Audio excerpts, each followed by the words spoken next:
I'll never forget the feeling I had in my gut the day I found the receipt. It wasn't a big, dramatic moment, not like in the movies. There was no late-night phone call, no lipstick on a collar.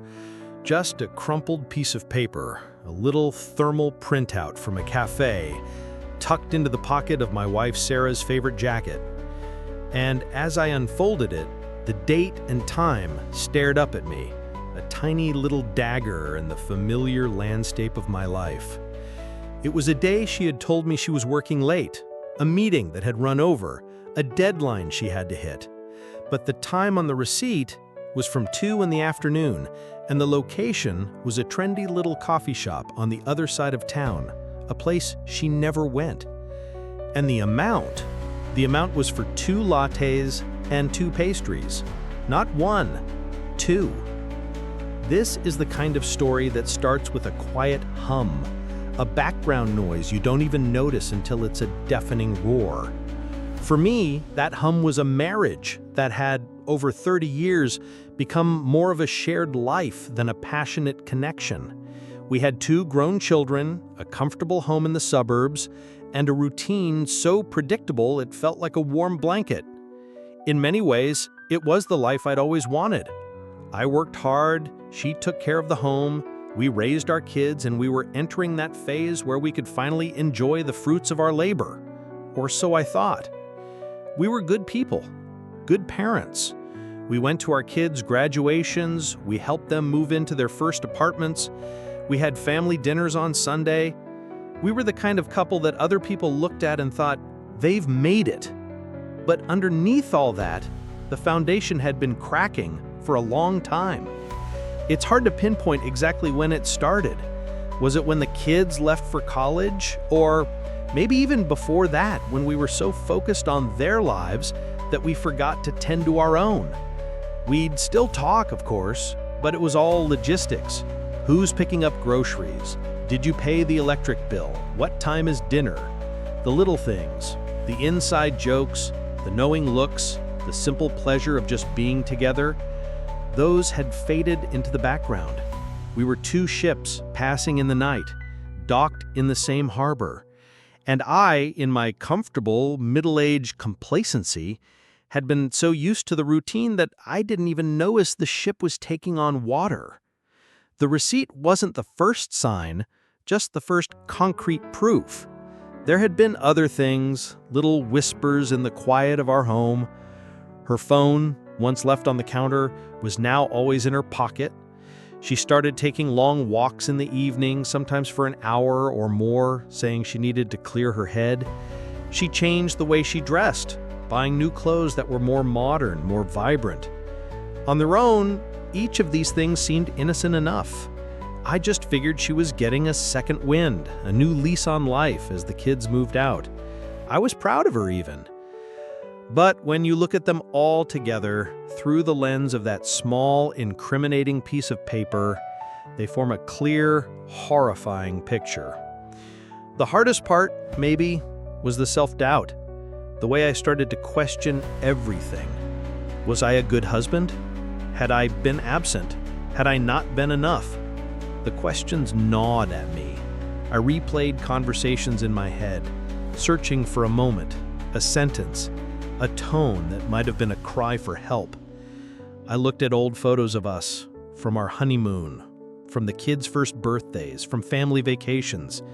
We looked so happy, and I wondered, was it all a lie?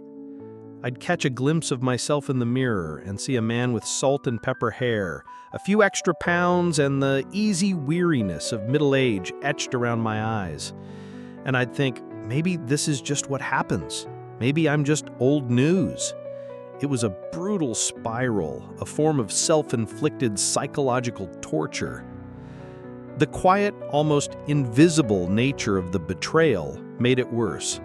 It wasn't a fiery, passionate affair that might suggest a moment of weakness. It felt deliberate, calculated. The 2 lattes. It suggested a regular meeting, a shared moment. I had to know. The suspicion was worse than the truth could possibly be. I started checking her credit card statements, her phone bills, things I'd never felt the need to look at before. I felt like a spy in my own home, a man living a double life in a house that was supposed to be my sanctuary. Every time I heard her car pull into the driveway, my heart would pound, my stomach would churn with a mixture of fear and anger. I was afraid of what I would find, but I was also furious at the person I was becoming. I remember sitting in my easy chair one evening, the house silent, and just staring at the wall. I felt like a ghost.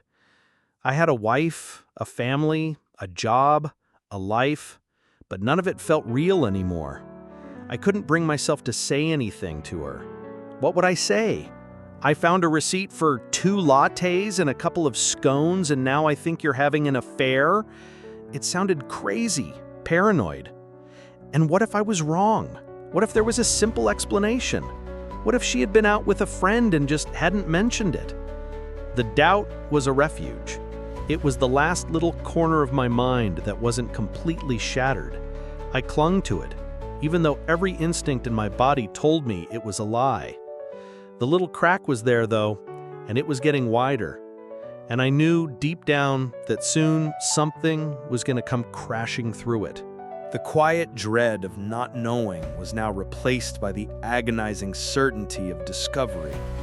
My investigation, if you can call it that, started to yield more than just coffee receipts.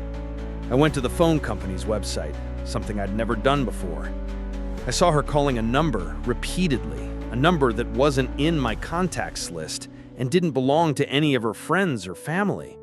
The calls were short but frequent, and they happened at odd times, sometimes late at night, sometimes in the middle of the day. And then there were the text messages, hundreds of them. I didn't know how to access her texts, but the sheer volume of them on the phone bill spoke volumes. My heart sank, not with a sudden thud, but with a slow, heavy feeling, as if it was filling with cement. I felt like an actor in a play I didn't audition for. The number was anonymous, but a quick online search revealed it was a burner phone. That was a new level of paranoia for me, something that felt so deliberate and deceptive. I still couldn't bring myself to confront her, not directly. I was still clinging to the thread of hope that there was a reasonable explanation for all of it. A small part of me hoped that she would just break down and tell me. I would stare at her during dinner, trying to see if I could read something in her eyes. I'd watch her laugh at something on television, and the laugh would sound hollow to me, as if it were a performance for my benefit. I was living in a constant state of hypervigilance. I remember one evening, she was on the phone, talking to someone. Her voice was low, and she kept looking over at me. I pretended to be engrossed in a sports game on TV, but I was listening to every word. She was talking about something mundane, a movie she had just seen, but there was a warmth to her voice, a softness that hadn't been there when she spoke to me in years. The call ended abruptly, and she hung up and immediately put her phone in her pocket. The air in the room felt thick with lies. I had a feeling that this was the time to ask, to confront her, to just say what was on my mind. But I didn't. I just sat there in a fog of fear and sadness. It all came to a head a few weeks later. She had a girls' weekend trip planned to a spa, or so she said. I was helping her pack her suitcase when I noticed an empty painkiller bottle. It wasn't anything serious, just a painkiller she'd been taking for a backache she'd had for a few months prior, and the bottle was completely empty. I had never seen her take them, and she didn't seem to be in any pain. It was a tiny detail, but it was enough to trigger me.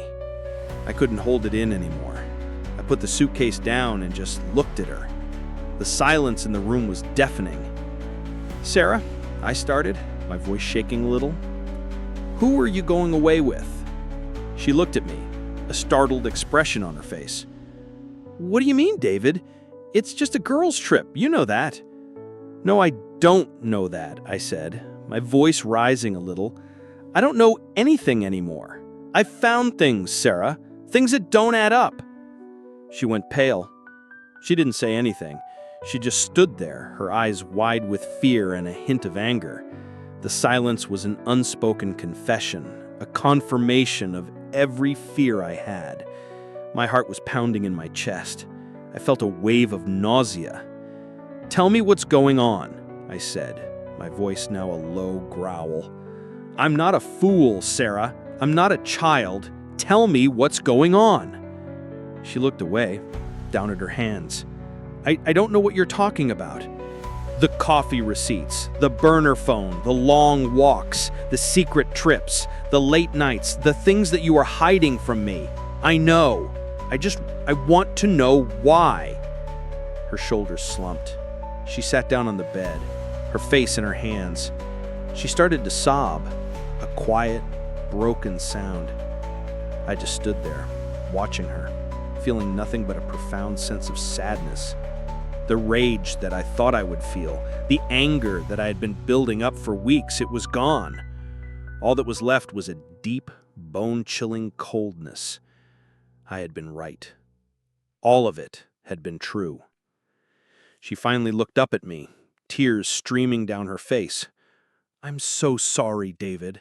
I'm so sorry." "Sorry for what, Sarah?" I asked, my voice flat. "For the receipts? For the burner phone? For the lies? Or for everything you've done behind my back for a lifetime?" That's when she told me. She told me about the man, a colleague she had been working with for a few months. It started as an emotional connection, a friendship, she said, but it had turned into something more. She said he understood her in a way I hadn't in years. She said she felt alive again. I listened, my face a mask of stone as she confessed her sins, her voice full of shame and regret.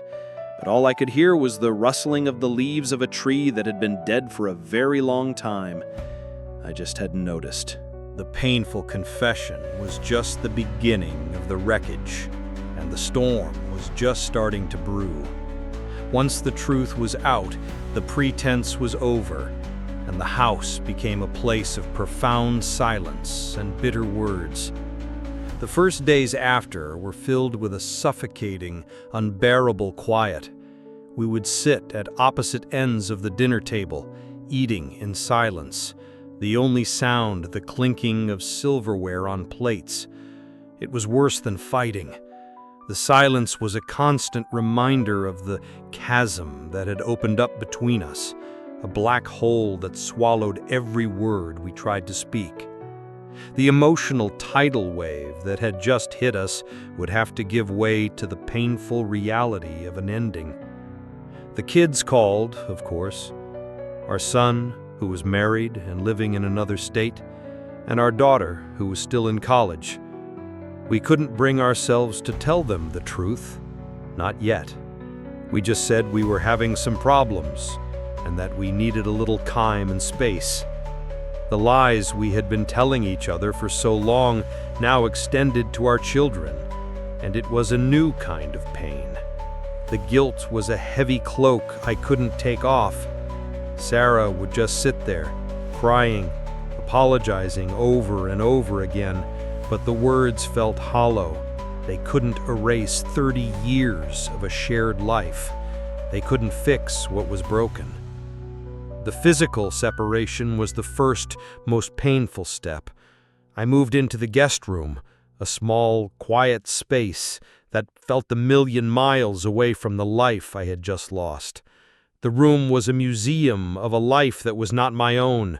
Old photo albums, dusty trophies from our kids' sports school, and a collection of paperback books I had bought on a whim and never read. I would lie in the bed at night, staring at the ceiling, trying to process it all. I felt like I was in a bad dream, a surreal movie where I was the main character, but I had no lines. I was just a silent observer to the end of my own life. The financial aspect was an entirely different kind of storm. We had been a team for so long, our finances and assets intertwined. There was the house, our joint savings account, our retirement funds, the cars. We had built a life together, brick by brick, and now we had to dismantle it, brick by painful brick. We would sit at the kitchen table, a laptop open between us, our faces illuminated by the cold glow of the screen. We would go over the numbers, the assets, the liabilities. It was a sterile, business-like process that felt so wrong, so impersonal. We were two strangers negotiating the terms of a shared life. We would argue about the value of the house, about how to split our savings, about who would get what. The old fights, the small, inconsequential disagreements, were replaced by a cold, hard, bitter reality. I had to tell my family, my brother, my sister, my parents. It was one of the hardest things I've ever had to do. They all loved Sarah. She was a part of our family, a beloved sister-in-law, a wonderful daughter-in-law. I sat down with my parents one Sunday and told them the truth, as gently as I could. My mother started to cry. My father, a man of few words, just sat there, his face a mask of shock and sadness. He just shook his head. I never thought. Not Sarah, he said, his voice barely a whisper. I had to reassure them that I was okay, that I would be okay. But I wasn't. I was just trying to survive. The divorce proceedings were a different beast entirely. We hired lawyers, and they communicated through letters and emails. I would get a letter from my lawyer, a legal document with a list of demands, and it would feel like a punch to the gut. It wasn't Sarah on the other side of the table anymore. It was a cold, calculated legal entity. She wanted a fair share, of course, but the way it was phrased, the way the documents were written, it felt like an accusation, a punishment. She wanted to take half of everything we had built, and I felt like she was a thief in the night, stealing what was mine. I knew it was the law, that it was a fair process, but it didn't feel that way. It felt like a betrayal all over again. I had to find a new place to live. It was the last, most painful step. I looked at apartments, small, one-bedroom places that felt empty and cold. I went to open houses and saw young couples full of hope and excitement, and I felt a pang of sadness. I was a man in my 50s, starting over. I was a ghost, a remnant of a life that was gone. I found a small apartment in the city, a place that was close to my job and had a good view. It was a new beginning, but it didn't feel that way. It felt like the end. I moved out on a Saturday morning with my brother's help. I packed my clothes, my books, my photographs. I left behind the furniture, the kitchen appliances, the memories. The house felt empty without me. The silence was the worst part. At first, I would just sit in my new apartment, listening to the silence. It was a heavy, deafening sound.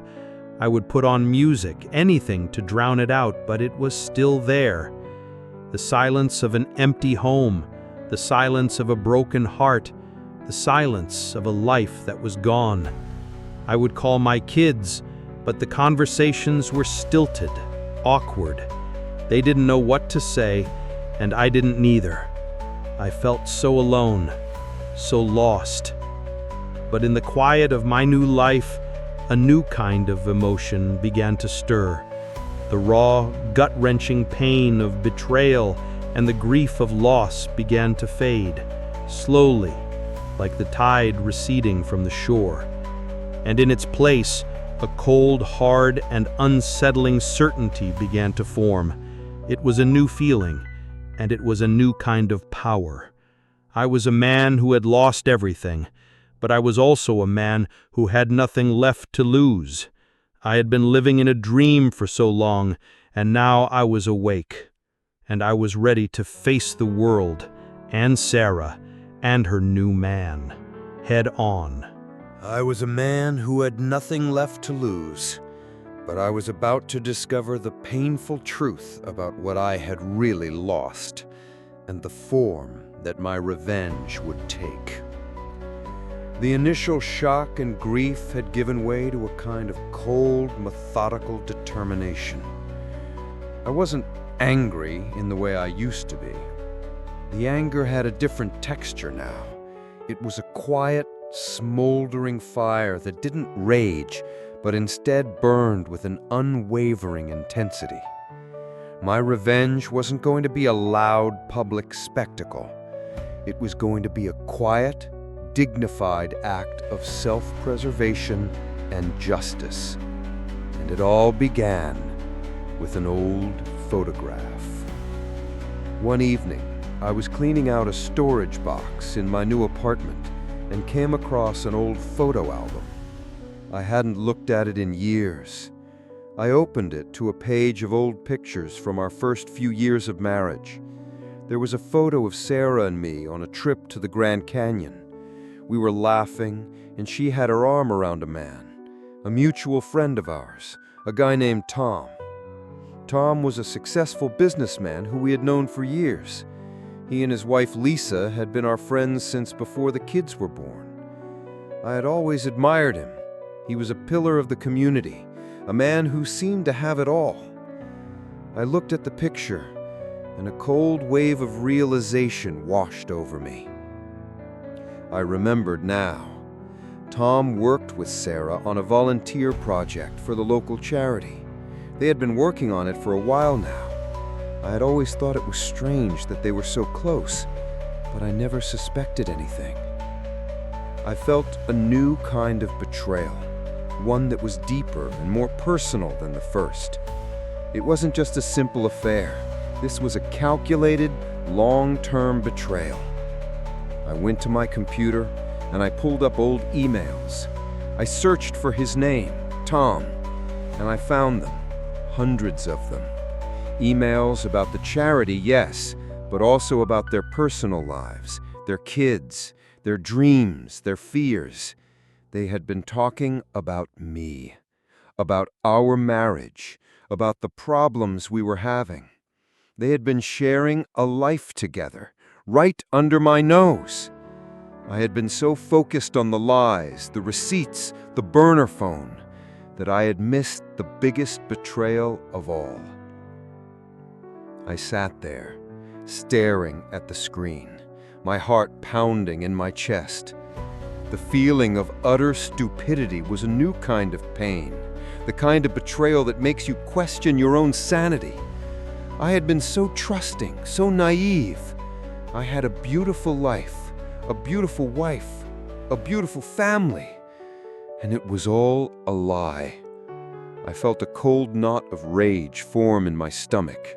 This wasn't just a physical affair. This was an emotional one, a long-running, calculated, and deliberate act of betrayal. And now I knew who was behind it. I didn't do anything for a few days. I just let the information sit with me. I didn't know what to do. I didn't want to confront Tom. He was a friend, a man I had looked up to. I didn't want to start a family war, but I also couldn't just let it go. The betrayal was too deep, too personal. I was a man in my 50s, and my entire life had just been a lie. I had to do something. I thought about all the conversations I had had with Tom over the years. We had talked about our wives, our kids, our lives. He had listened to me, and he had offered me advice. He had been a friend, and all along he had been sleeping with my wife. The memory of our conversations was a new kind of pain. He had been watching me, laughing at me, all along, and I hadn't even known it. I finally decided what I was going to do. I wasn't going to get in a fight. I wasn't going to go on a rampage. I was going to do something much more painful and much more permanent. I was going to do something that would make them both pay for what they had done, and I was going to do it in a way that would be a quiet, dignified act of revenge. I was going to expose them to their loved ones.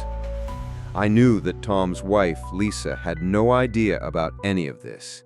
She was a good woman, a friend of Sarah's, and she deserved to know the truth. I couldn't just let her live in a lie. I also knew that their kids had no idea. They were friends with our kids. They went to the same school. They were a part of the same community. I had a feeling that Tom and Sarah had been very careful to keep their affair a secret, and the thought of breaking that secret, of revealing their lies, felt like a powerful form of revenge. It was a kind of emotional justice. I went to my new office, a small, dark room in my apartment, and I sat down and I wrote a letter. It wasn't an angry letter. It was a letter that was full of sorrow and disappointment. I wrote about the past, about the years we had been friends, about the trust that had been broken. I wrote about the discovery, the pain, the betrayal. I didn't name names, but I was specific enough that she would know. I wrote it to Lisa, and I sent it to her in a sealed envelope, by mail. I didn't sign it. I didn't want to be part of the mess. I just wanted to expose the truth. I knew what I was doing was going to cause a lot of pain, but I also knew that it was the only way to get justice. I wasn't going to let them get away with it. I had to do something, and this was it. It was a quiet, dignified, and devastating act of revenge. It was a revenge that wouldn't make me feel better, but it would make them feel worse. It would make them confront the pain they had inflicted on others. I was a man who had nothing left to lose, but now I had a mission, and I was going to see it through to the end. The quiet revenge had started, but the true test of my resolve was just beginning, and the most important part of my story was just about to unfold. After I sent the letter, I felt a kind of quiet calm I hadn't felt in months. The rage was gone, replaced by a sense of purpose. I knew that what I had done was going to cause a lot of pain, but I also knew that it was the only way to get justice. And as the days turned into weeks, I began to see the fruits of my labor. The world around me, the small, quiet world I had been living in, began to change. I started getting calls from friends, from family members. They had heard the news. They had heard about the divorce, and they were all concerned. They wanted to know if I was okay. I told them I was. I told them that I was moving on. I didn't have to tell them about Tom. I didn't have to. The news was spreading like a quiet, slow-moving fire, and it was doing the work for me. I would see people at the grocery store, at the gym, and they would look at me with a kind of pity and sadness. I knew what they were thinking, but I didn't care. I was a man who had lost everything, but I was also a man who was rebuilding. The divorce was finalized a few months later. We split the assets, the house, the cars. We went our separate ways. I didn't see Sarah again after that. I just moved on. I got a new apartment, a new job. I started going to the gym. I started cooking for myself. I started to live a new life. And I started to see the world in a new way. I wasn't just a man who had been betrayed. I was a man who had survived. The most profound lesson, though, wasn't about revenge. It was about something much more personal, much more profound. It was about the lessons I had to learn about myself.